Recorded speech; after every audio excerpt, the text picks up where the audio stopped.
Coach, we'll start with you. If you can just give us an opening statement on just sort of getting to Atlanta and the transition into bowl week and how preparations are going so far. Yeah, thank you.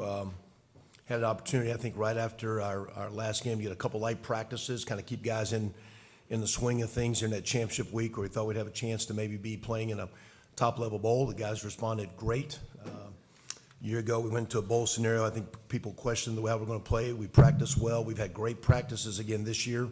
So a lot of respect for our leadership, our top guys. We've had good practices. Got in here Sunday. Yesterday was a late start. We're kind of now into Tuesday of game week and had some great prep and looking forward to a great challenge on Saturday.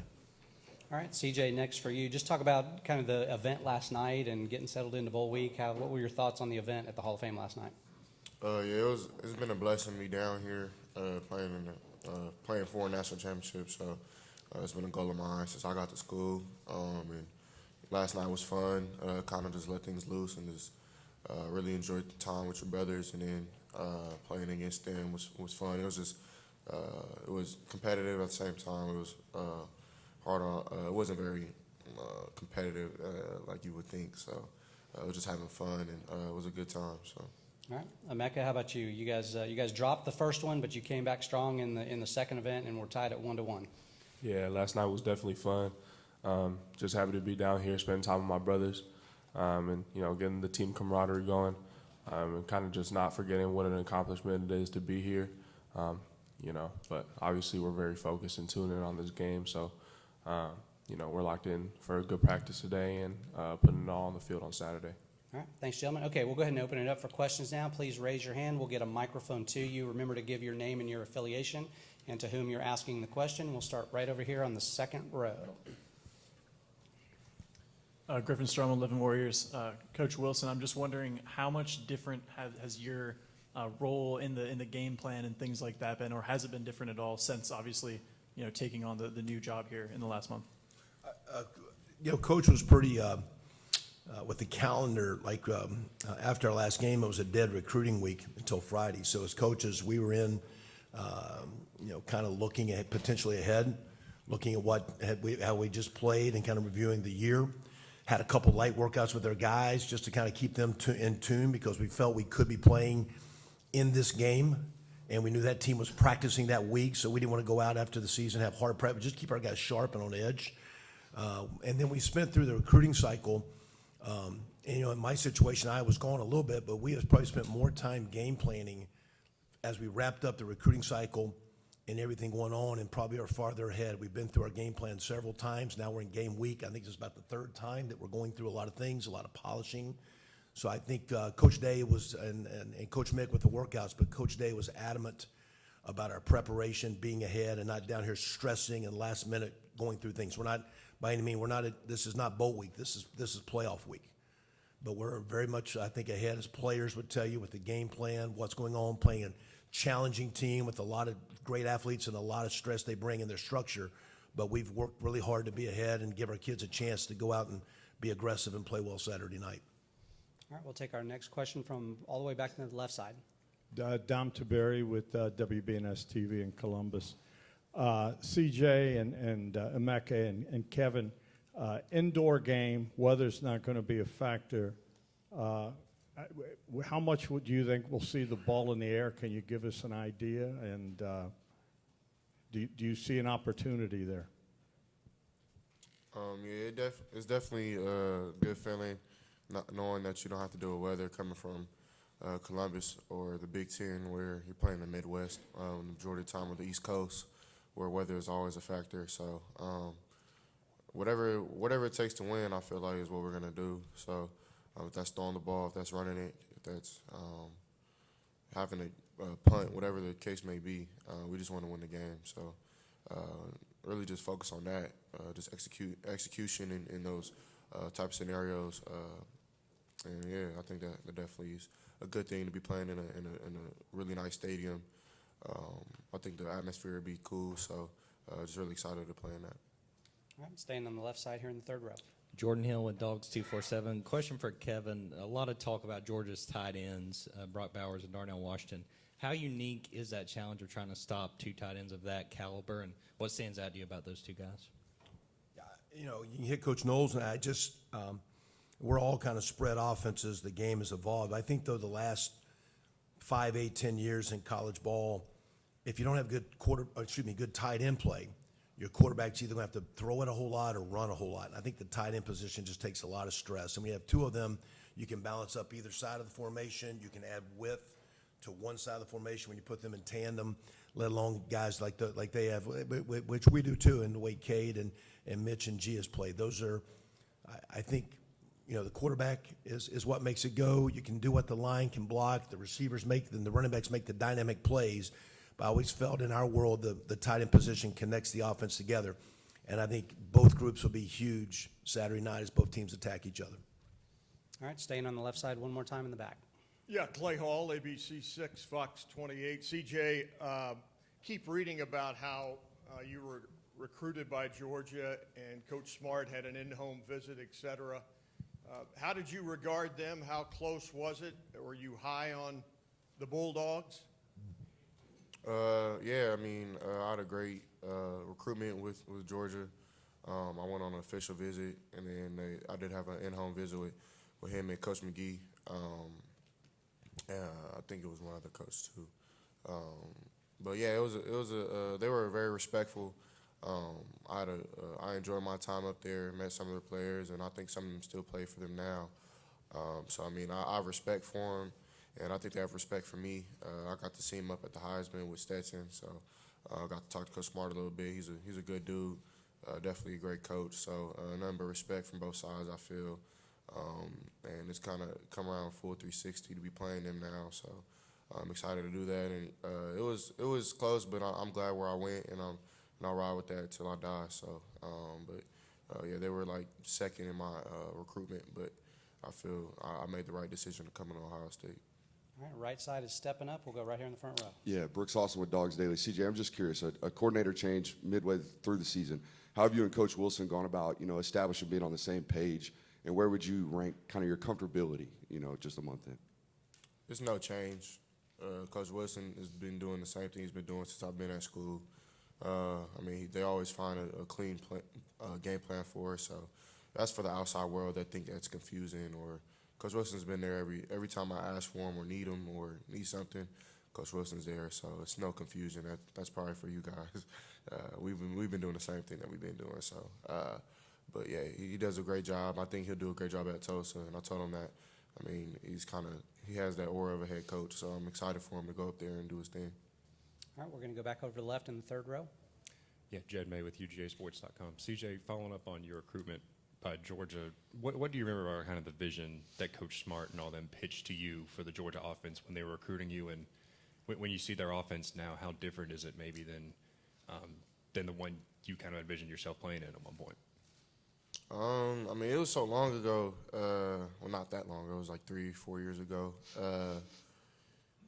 Kind of seems long, but I mean, they were more so on the side of passing it a little more, because I think I am dynamic when it comes to throwing the ball down the field, staying in the pocket, working things like that, and of course they knew they were getting Darnell, who was in my class, and then they've always had a great defense with Keeley and dudes they had back then, so they were really excited to have an offensive attack as well as a really good defense. So that was kind of the pitch. And then Coach Cooley, who was the quarterback coach at the time, loved how kind of my footwork was and how I could still extend plays and make plays on the run and do things like that. So that was kind of the pitch. All right, next we'll go over here, fourth row on the right. Coach Wilson, Anthony Dasher, UGAsports.com. Just wondering how much you knew of Jalen Carter before you started turning the film on to prepare for this game, and now that you have, what are your impressions? Well, I mean, one of the impressions are they have a lot of tremendous players. Always have. I think it just starts with their coaches, the way they recruit, and the emphasis of defense and the passion. A lot of times when you put on tape, you see great players. A lot of time when you put on tape, you see scheme and structure. But sometimes when you put on the great teams, you feel the tape, and you feel those guys on tape, and you feel them on tape. You feel the plays he makes and the way he can impact and influence games. So we have our hands full, not just with him, everyone. It's not like you can turn full focus there because there's other dynamic guys at one-on-one. So it's going to be a fist fight every play. We got our hands full. Just a lot of respect for their structure, the culture of the way they play, and most importantly, you feel their defense. And we're going to have to do our best to make sure that there's a chance that as we're playing, they feel us as we play this game, because it's not going to be a reactionary game. It's going to be an attack game both ways, two guys going at each other. A lot of respect for those guys. Next, far left, over here. Doug Robertson, the Atlanta Journal-Constitution. This is for Anyville. Georgia's pass defense gave up a lot of yards to LSU in the SEC title game. Y'all obviously have a lot of talent on offense. Do you feel you could take similar advantage? Emeka, let's start with you this time.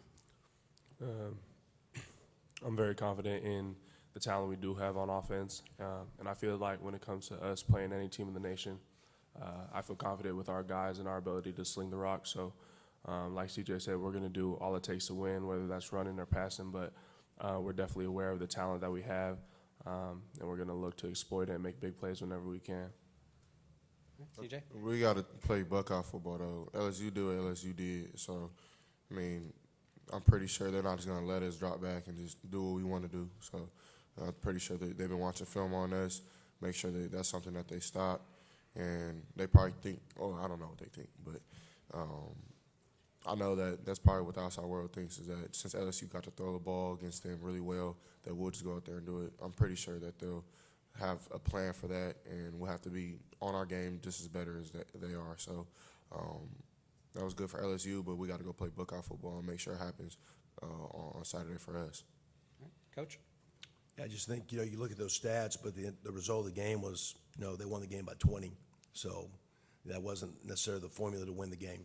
And you're going to have to make plays in both phases, and third down conversions and short yardage conversions, score zone conversions. You look at the history of championship football games, there's not a lot of 9-7, 13-10 ball games. And we got two great defenses going at each other, but there's playmakers on offense, and when you look in the big-time plays, you got to score points. So we got to find a way not to have just yards, passing, or running. We got to find a way to get the ball in the end zone if we want a chance to win this game. All right, next we'll go halfway back here on the right on the aisle. Dan Matthews, 6A The Fan here in Atlanta. Do you guys feel like you've played a complete game this year, or as close to as possible? And if not, what do you think has kept you from that? All right, start with Coach this time, please. Yeah, we've played well. Complete game. I think you're always chasing perfection, which you never get. Only one perfect thing's been on this world, so you're chasing that. You're chasing it hard, and the game's not a game of perfect. And playing your best is your ability to just overcome and keep swinging and swinging and swinging. So we've gotten there, but I think our best is in front of us, and the way we've prepped, we're going to have a tremendous challenge. There's going to be some challenging, ugly plays Saturday night, but to get the outcome, we're going to go at it. And to me, that'll be, have we played our best game, is how hard down the stretch in the big games we can play 4 quarters as hard as we can. Not trying to be perfect, because it's not going to be, and it doesn't have to be, but it has to be all we got. And that'll be, again, the challenge Saturday night, to say, okay, we've played our best. I think we have a quote in our room, the old Theodore Roosevelt, where the critic goes to the one in the arena. I think Saturday night we can look at the arena when it's over and look at these men and say, hey, was that our best, and is that what it takes to win this game? All right, next we'll go on the left side on the aisle. Yeah, Jacob Benj with the Lantern. Just following up on that for Emeka and perhaps CJ, to hear your offense has to play its best football against Georgia, and for Emeka, when you think about yourself and Marvin, your first seasons as starters all the way through, what do you think about when you reflect just playing with Marvin, yourself in the lineup with CJ throwing you the ball? Just when you reflect on the season now that you're here, what do you think of first, and what do you and Marvin have left to show? I think it's all conclusive. We have to play a complete game like you guys were talking about. In terms of, not just pass catching, but run blocking, making sure there's little to no mistakes, getting our play calling, and, just being great leaders. We always felt like Zone 6 has been, kind of one of the position groups on the team who has stepped up in big scenarios and made big plays. Not saying that anyone else can't do it, but, sometimes it's, we like to be the guys in those scenarios. So just making sure we're able to make those plays, and because, we're all confident in, the line being able to hold their blocks and the running backs doing their job, and CJ being able to, be a field general out there. So, and so what me and Marvin think, we're just, continue to stay locked in, and making sure we have everything down pat, and we're going to give it our all on Saturday. All right, next right here in the third row on the right. Charles Odom with AP. For Coach Wilson, Georgia's gone with a committee approach at running back this season, and you have had to utilize your depth as well. How much of that has been by design? How much by necessity due to injury? And can you talk about Mayan Williams and how I understand he's had to deal with a leg injury, how he is for this game. Yeah, it's most of it's been originally by design, but then with the injuries that we've had a couple times, those guys, they've all practiced well. Mine had a really good go yesterday, the most work he's had to date. And as we build through this week, I think we'll see those guys playing well. But I think you need more than one back. You need two, sometimes three to play through the season. You need it to play through the games at receiver. Emeka and Marvin have got a lot of targets, a lot of notoriety, but they'll tell you we need receiver number 5 and 6 in every game stepping up playing championship football. So, there's not a starting 11 on our football team. We got about 17, 18, 19 guys really contributing at all those key spots. So the running back is a little bit like Georgia's, like a lot of good teams are playing 2 or 3. This year we've had to evolve, or some guys have been in and out due to some of the minor injuries we've had. But going into this game, we're at full force, and those guys are going to need to take care of the ball and run as hard as they can. They're going to have to make some tough and some ugly yards in this game to keep us on schedule. All right, we've got time for a few more in this session with this group. Next question. Okay, let's go right here on the right. Question, Joey Coffin from the Columbus Dispatch. Kevin, for you personally, what's it been like to manage all the responsibilities you have, coordinating the offense, the game plan for this game, your new job, last couple of weeks? Just is that tough to juggle? Other coaches I know, like Jeff Hafley, did it in 19, but just what's it been like from your perspective? Good. And I don't want to talk much about it because really the recruiting days that we had when the guys were recruiting, I was kind of dealing with the new opportunity. When we weren't recruiting, it was back here like I was here. I've been here since last Thursday. So now, pushing about 12 days directly with the team all the time. And really what's different from years ago is when there's a coaching change, you have to recruit your team so that everybody doesn't jump in the portal.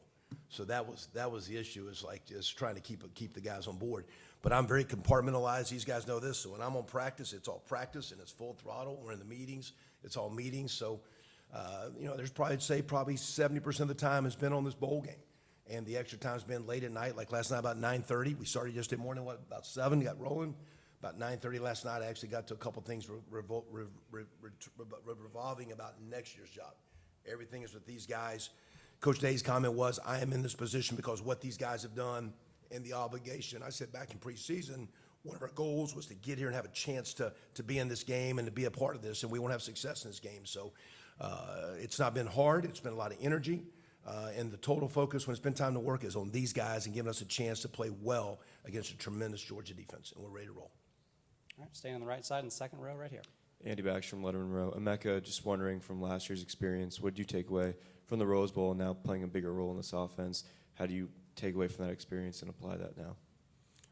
It was a little different because, there wasn't as much on the line, I feel. I felt like it was a good game for me to get my feet wet and understand what it's like to play on this scale. But this year is definitely different. I'm feeling more locked in, feeling more focused. And, I'm realizing as the days go on that it's going to take everything that we take, like as a team. It's going to be, a hard-fought game to the fourth quarter. I'm not, I don't know what the score is going to be. I can't predict that. But I know that's going to take all 3 phases for us to be able to execute the way that we need to. So that was kind of something that carried on in the Rose Bowl. We were down at half, had to come out at halftime and have a big second half where we're clicking on all cylinders. And there's going to be a moment in the Saturday's game where we're going to face adversity, and it's going to come down to how we handle that. All right, over here to the left in the fourth row, please. Connor Riley, Dog Nation. This is a question for CJ. Emeka and Marvin both had over 1,000 yards receiving this year. What's made them so successful and helped you, show that you guys are one of the best passing offenses in the country this year? I definitely think their work ethic.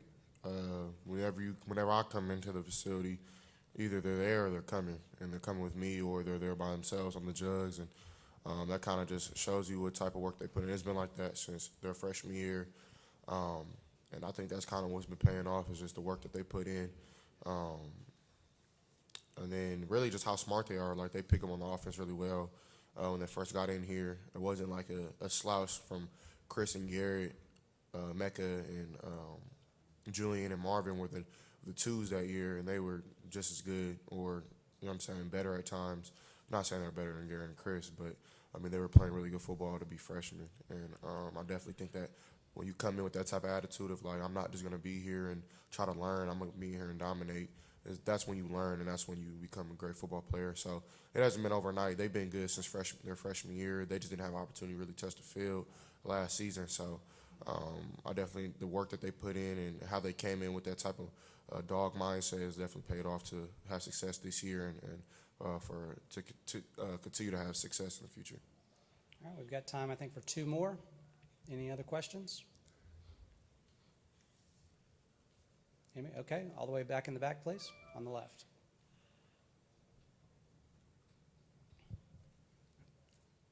Dom Taberry, WBNS. You guys are underdogs in this game. Have you embraced the underdog role, and do you understand the history of being an underdog for Ohio State in games like 2002, 2014? Coach, start with you, please. I don't know if we've talked as much about that. It's just the opportunity in front of us, Dom, and responding and practicing and prepping. We just had a question about Marvin and Emeka and CJ. Those are hands down maybe two of the best practice players on our team. And when guys practice and prep, and so to me, I have a lot of respect for, it's a prideful group, a prideful program, no matter what the underdog or spreads or all that stuff is, I guess, Dom. But I think our guys just take a lot of pride in chasing greatness and the way we prepped and prepared. And I think our guys are looking forward to the opportunity and challenge that Saturday presents. And I just enjoy walking on the field with those guys and the way they go about their business to give ourselves a chance to have success. It's a great group to practice with. All right, CJ, thoughts on being the underdog? It's football, so you got to go play football. I don't really think I haven't really put no thought to it. Like at the end of the day, I feel like we still Ohio State, we still the Buckeyes. So Georgia for a reason. So I mean, I definitely think that. Even talking to some of those dudes that I know on their team, it's been respect. I don't think that. I wouldn't say that I feel like an underdog. I don't feel like. I do feel like people are counting us out, but that's fine. I mean, we've been counted out plenty of times. I'm pretty sure people have counted Emeka out in his life, and people have counted Coach Wilson out in his life, and people have counted me out. So, I mean, this isn't nothing new. I definitely think this is the path that God wanted us on, and I'm just rocking with that. So if that means that we the underdog, I'm cool with it. So, I mean, it's time to just mask up and go play football. All right, we'll close it out with Emeka. You can look at the rankings and see that we're number 4, and look in the past and see what the past number 4 Ohio State team did. But at the end of the day, Georgia's a phenomenal team. They're 12-0. It's hard to go undefeated on a season, and they're the number 1 ranked team right now. But I can't speak for everyone. But for me personally, I don't feel like underdogs. There's never been a time where I stepped on the field and I felt a severe disadvantage to the player across from me. I haven't played Georgia yet, but I feel like with the confidence that we have as a team and our ability, like CJ said, we've been counted out before, so it's not nothing new to us. So we're just going to go out there on Saturday and play football like how we know how to play football.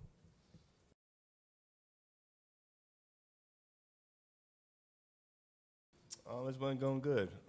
Safe travels in here. First of all, coming out of Columbus, the weather was kind of pretty bad past couple of days. So got here safely, and I think we're just thankful for this opportunity to be able to compete for a national championship and go out there and play on a national stage like this. All right, Paris? Yeah, I mean, this is like really cool to be down here in Atlanta. My family moved down here recently, so it's really cool to see them too, and just be able to play on a big stage here and compete for a national championship. All right, Chip? I would say it's definitely been great since we've been here. It was good to go home for a little bit, see the family, but it's even better to be back with my teammates. So, but good to hit the reset button and go get the whole team. All right, thanks, gentlemen. All right, go ahead and jump right into questions. Raise your hand. We'll get a microphone to you. All right, let's start over here on the left in the 5th row, please. This will be for Marvin. Kevin Wilson, CJ Stroud, Emeka, Egbuka, they were all talking about how Ohio State and your offense will have to play its best football, its most complete football to go up against Georgia on Saturday. And I asked Emeka the same thing. When you think back on your season, your first season as full starter all the way through, and you reflect on your moments with Emeka, what do you think of? What comes to mind? And what do you still have to show as a wide receiver on Saturday against Georgia? Yeah, I think we had a lot of fun this year. Just going out there playing, with each other, playing with the brotherhoods, things like that. So definitely had a lot of fun. Obviously, we didn't complete any of our goals this year yet so far. So obviously, still a lot of work to be done. Just go out there and have fun and compete.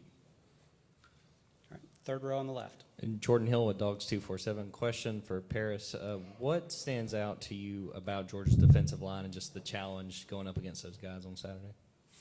Yeah, they have a strong defensive line, and I believe that's probably one of the strongest units on the defense, of course. And I think it's like a matchup game up front. I think, of course, they have Stackhouse and Carter, and, they have 13, 33, and 90 on the outside that rotate a lot, along with 32. And I think that's a solid group, and they rotate a lot, and I would say their twos are almost as good as their ones. So I think it's a respectable matchup. Is definitely not, there's not anybody on their line that you overlook in terms of doing your preparations for. All right, next we go right here in the front row. Marvin, Evan Kroll with Dogs Daily. You carry the name Marvin Harrison. Your dad played in a lot of big football games, but this is kind of your first opportunity to show not just the college football world, but the entire world who you are. What do you want the world to know about Marvin Harrison Jr., not just Marvin Harrison?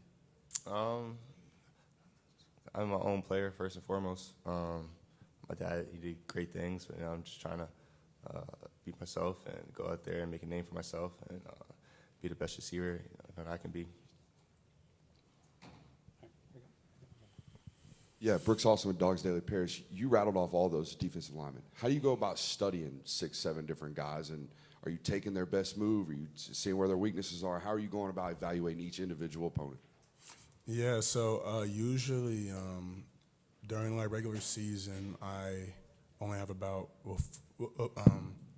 4 days to do so with like a lot of guys to look at. So for me, I like to look at maybe their last 5 games, or what I would think their best 5 opponents, or if there's a tackle that I respect for another school they played, then those be the big games that I study a lot. But in terms of the bowl time, with all the days off that we had, I feel like I was able to take a look at all their games a lot while still, having the focus on the tackles that I thought were probably the best matchups that gave me the best looks at, how they played. All right, far right side over here. Hey, Sarah Spencer with the AJC. My question's for Marvin.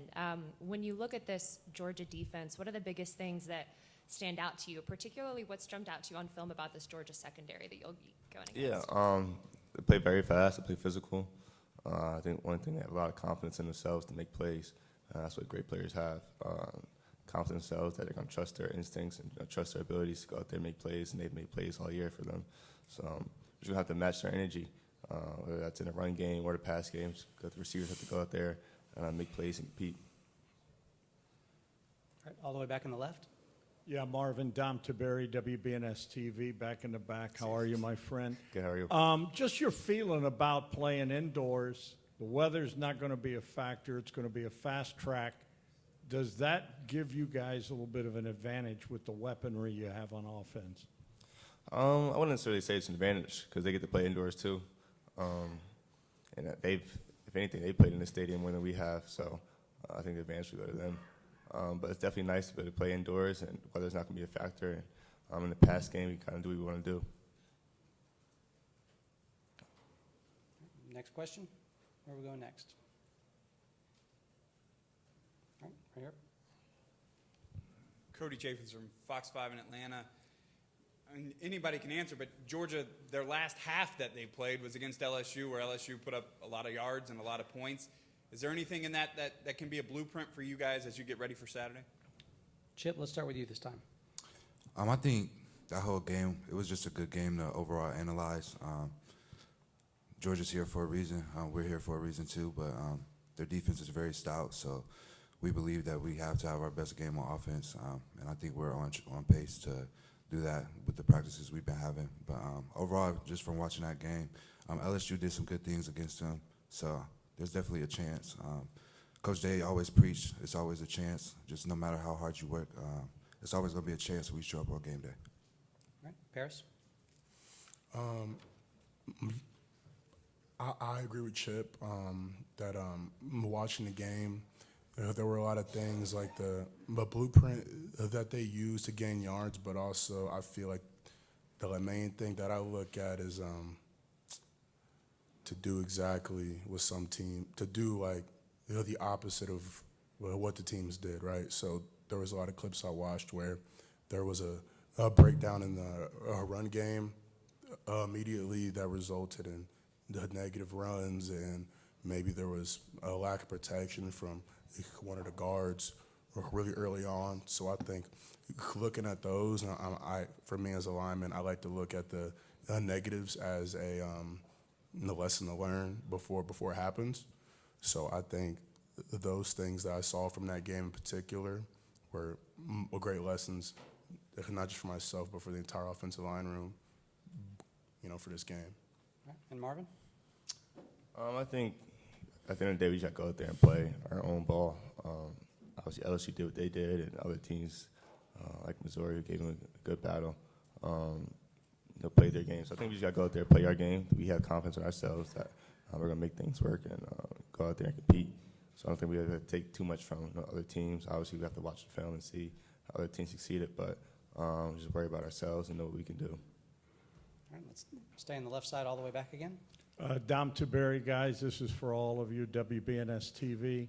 I'm not sure if you guys are aware, but you are underdogs in this game. It is a home game pretty much for Georgia. We are in Atlanta. Do you feel like it's you guys against the world in this game? How big of an advantage is that for Georgia? Marvin, start with you this time, please. I think we kind of always thought it was Ohio against the world, even before this game. So nothing really changes. I know me personally, I'm glad we could play them, in Atlanta, in their kind of home arena. Kind of always like being, the villain and the underdog going into the game. So I'm definitely excited to be able to do that. Paris? Yeah, I agree with Marvin on that. This is how you want to play Georgia here at their house, pretty much.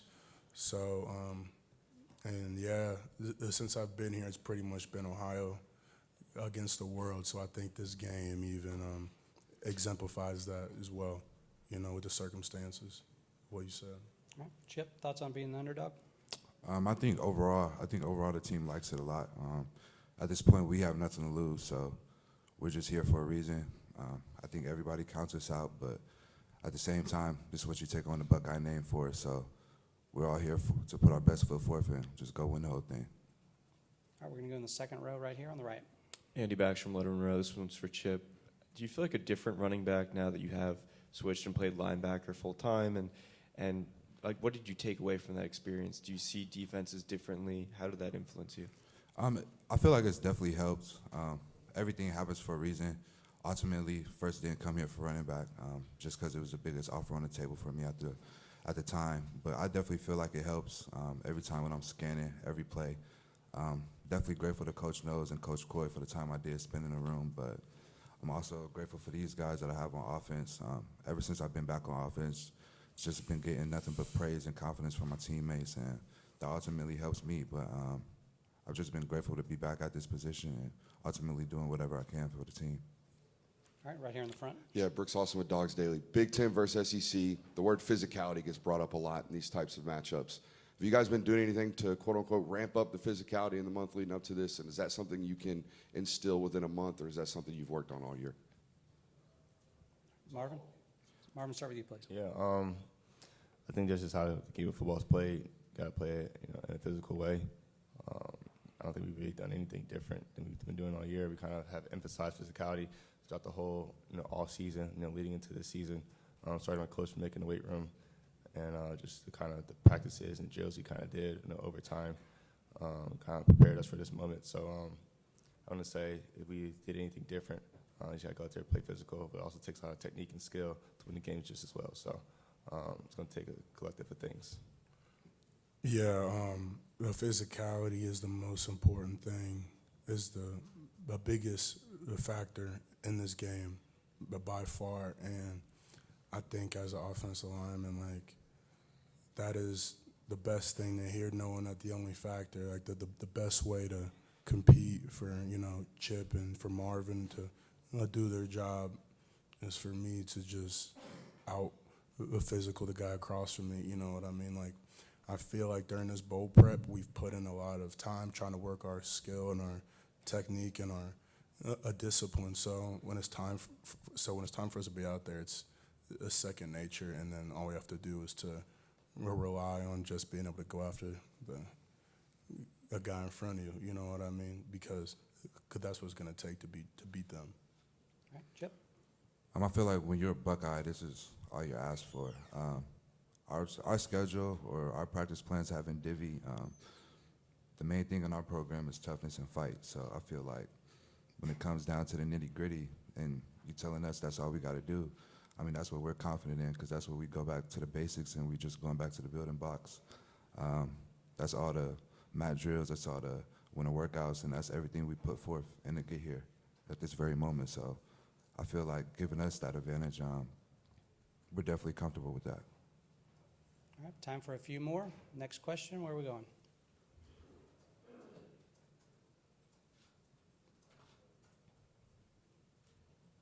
Anybody? Okay. All the way in the back on the left, please. Do you guys feel like bragging rights is on the line, SEC versus the Big Ten? And, you got two Big Ten teams in the playoff. You feel like there's something to be proven here? Chip, start with you this time, please. Me personally, I don't think we're worried about bragging rights. At the end of the day, I think all the bragging rights just go into who holding up the national championship trophy at the end of all of this when it's all said and done. So I think the main goal is just to get to that final game. Yeah, I haven't thought about that once since we heard about this matchup at all. I think the only thing that's been on our minds is Georgia. And I think, for it to be anything else in the Big Ten and SEC is not necessary. Yeah, I'm just going to echo what they said, really. This is like conferenceless football right here. No matter who, Big Ten, SEC, ACC, Pac-12, Big 12, whoever is playing, it's just going to be Ohio State versus Georgia. All right, time for a couple more. Next question.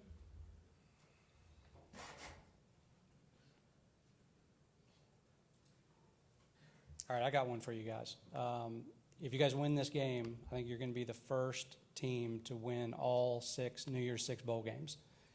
Is that a point of pride for the program? What thoughts go through your mind of being the only team to have that opportunity?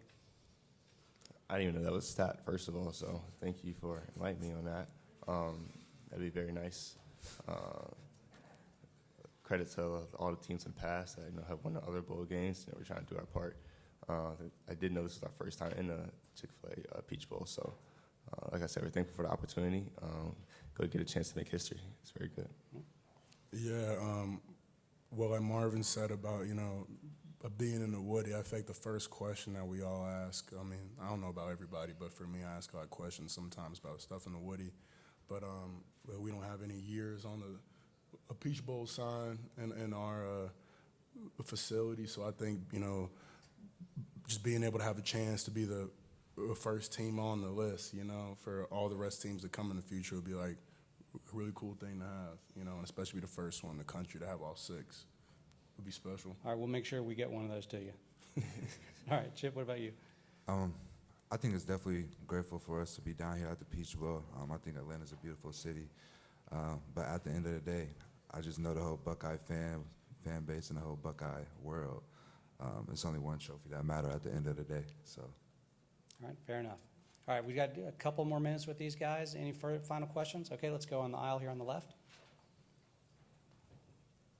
Jacob Bench with the Lantern. Chip, just following more up on that, to play for Ohio State, this is your first season since transferring. You're an Ohio native and whatnot. What has that meant to you this season, and now to wear the scarlet and gray in the college football playoff against the #1 team, just to play for Ohio State, being an Ohio native, what has that meant to you all season? All season, it's just been grateful.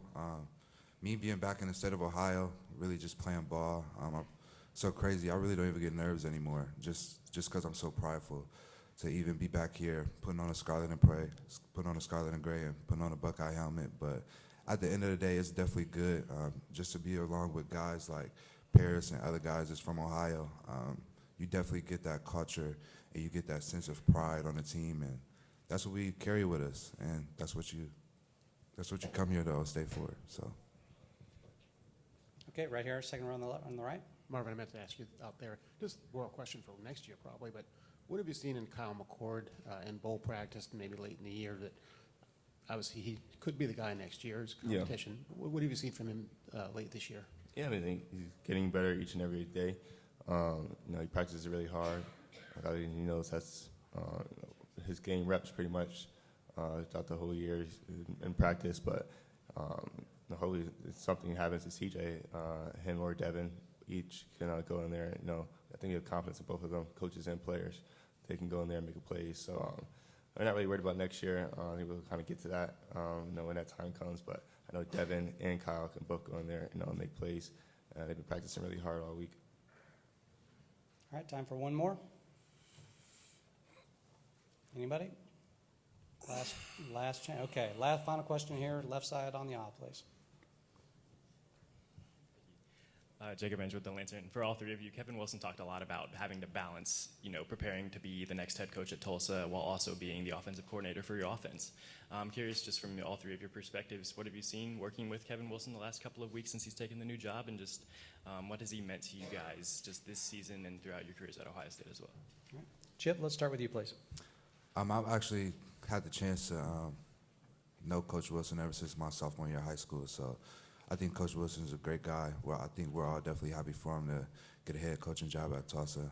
That's every coach's dream, just to get a head coaching job. But definitely, every coach that we have on staff is definitely putting their best foot forward for this game and putting everything into the bag. Yeah, Coach Wilson has been a friend of the family since before I was born. He coached my dad at Miami, Ohio.